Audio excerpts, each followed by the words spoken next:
Good morning, I'm Clinton Griffiths. After climbing back above the $100 mark, lean hog futures have retreated over the past month. It's all part of a volatile 2024 as the industry searches for direction. Ag Day's Michelle Rook joins us as we start Pork Week. And Michelle, 2023 was not a good year for pork profitability. So does 2024 look any better? Well, Clinton, U.S. pork producers just came off the worst 18 months of negative profit margins in history, even 1998. And there was some optimism when hog futures rallied to contract highs at around $110 this spring that 2024 would be a more profitable year. However, that hope has faded.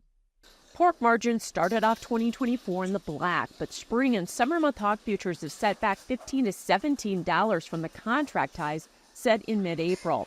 One noted economist says cash and cutouts just stalled, pulling down the futures and cutting into break-even and profit levels. It has gotten progressively worse since March. Back in March, the model that I have, which is based on historical Iowa State University estimated cost of returns, had about $10 a head in it. Now, that's for probably the low-cost 25% of producers, which I think the Iowa State model really represents.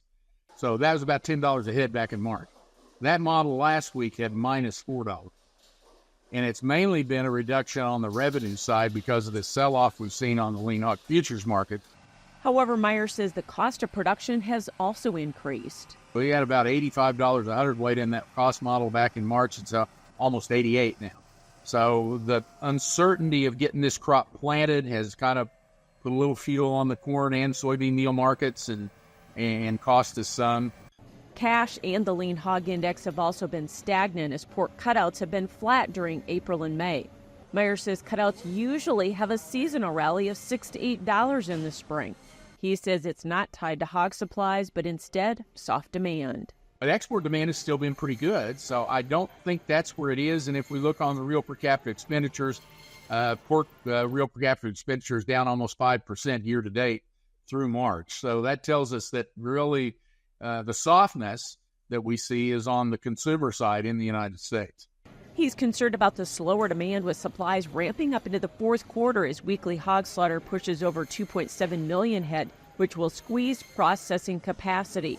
Meyer says that could mean additional pressure on cash and cutouts moving forward. I'm Michelle Rook reporting for Ag Day.